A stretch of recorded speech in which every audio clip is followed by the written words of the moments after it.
Hey guys, Brian here with another video, and today's video we're going to be comparing the Qudelix 5K, I think that's how you say it, Qudelix, and we're going to be comparing it to the ES100 as well as the BTR5 here from FIO. So we'll get right into it. So I've made a video in the past comparing the ES100 to the BTR5, and it seemed to do pretty well, so I figure I would do a video comparing the 5K as well and see how it stacks up against the other two, and some key differences that you might want to consider before buying. And so just a little background here. I've been using the 5K since launch. I got it a couple days after it launched, and I've mainly been using it as a PC DAC at my computer, and I've been using it for gaming, music, voice calls for work. It's been my main audio source for my computer. So I haven't had any complaints with it there. I have used it a couple times via Bluetooth, via LDAC on my OnePlus 7 Pro, and I haven't had any issues with that either. It sounds just as good compared to USB in my opinion. I mainly use Spotify for my music source on my phone, just for a convenience factor mostly. So, but let's get right into the overview here. So the 5K here is a mainly all plastic enclosure, and we have buttons on the side here, up top, on both sides, and then we also have a metal clip on the back. So it's an entirely plastic enclosure except for this metal clip here, and the clip feels good, nice and sturdy. I would compare it to the ES100 clip. They're both pretty sturdy. So overall, the build quality feels pretty good. It is plastic, which I'm okay with. On a device like this, I really honestly don't want it to be a glass and metal sandwich that is easily broken if dropped. That's just my opinion. I want something a little more rugged that I'm not afraid to throw in my pocket or in a bag that without damaging it. So overall, build quality is pretty good. To get into the buttons here, like I said, we have two buttons on the side. They will light up red and blue. So I'll go ahead and turn it on here. Each button on the side has a up and down on both sides. It's kind of like a rocker.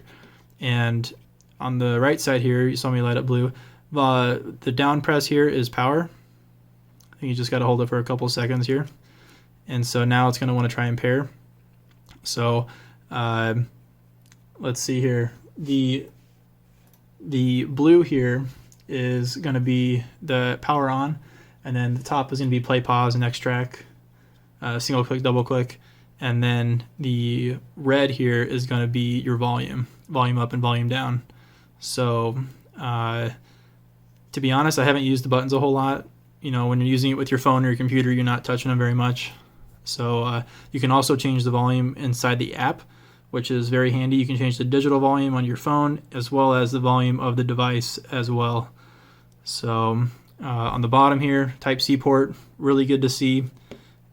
I would have been fine with micro USB, but it's 2020, everything's going Type-C, so that's good to see.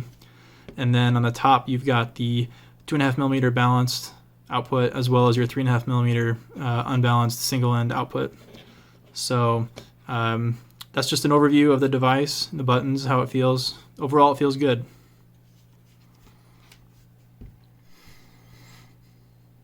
All right, so now we'll talk about the sound. And the sound from the 5K, without dragging this conversation on, is very good. Very happy with how this sounds. It is my daily driver now. I do prefer it over the ES100 and the 5K, and the BTR5, excuse me.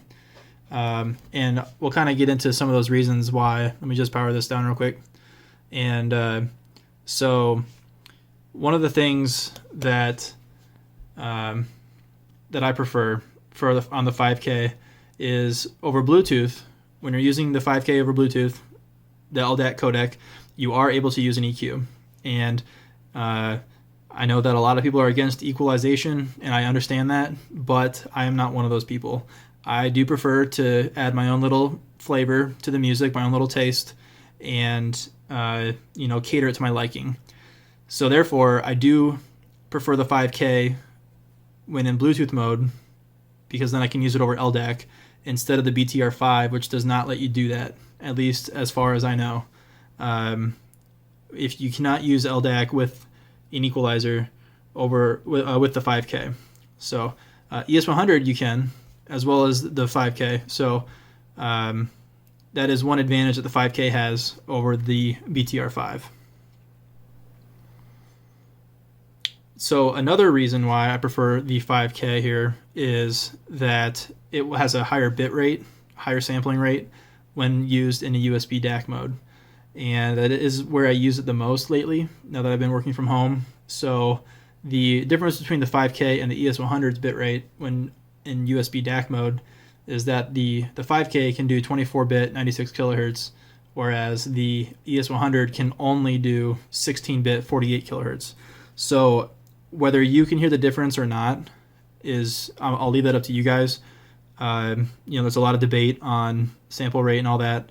I'm not going to go out and say that, 24-bit is so much better than 16-bit, especially when listening to Spotify, 320 kilobits per second. However, since it has a higher bit rate in USB mode, and I prefer the Bluetooth mode with the equalizer, then I am going to prefer the 5K for that reason.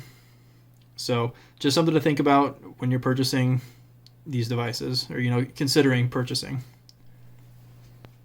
With that being said, all three of these devices sound great. I don't mean to bash the other two here. The ES100 came out, a year and a half ago? And so things have gotten a little bit more refined. We've got some more competition in this space. All three of these devices sound great. There's those two features that the 5K has over the other two devices, which is why I prefer the 5K. They're all around $100. I think the ES100 has come down in price a little bit. I think the 5K is $110, and then the BTR5 might be $120. Close to those numbers. So very similar price, very similar devices. I just prefer the 5K for the reasons I mentioned. So real quick, I'll talk about the app on the 5K here. The app is available for Android. I used it on my OnePlus 7 Pro. You'll connect to it. I really didn't have any connection issues. No major bugs that I found while using the app. It's kind of a set it and forget it type of thing, unless you'd like to go in and tweak your EQ a lot. But I didn't have any issues with the app on my Android phone. I'm not sure if there's an app or app for iPhone, but there probably is, I'd imagine. So no issues there, not much to talk about, but I figured it was worth mentioning. So overall, I hope this has helped someone out there that's considering these three devices. If you don't have any of these, I personally would go with the 5K, just for the flexibility that it has. I know it is a little more expensive than the ES100, but if you're going to be using it a lot, every day, as not only a Bluetooth dongle but also USB DAC, then I feel like the extra cost is worth it. So, but yeah, I hope you guys enjoyed the video. Feel free to subscribe if you like. I plan on putting out more content here soon. So yeah, hope you enjoyed, and thanks for watching.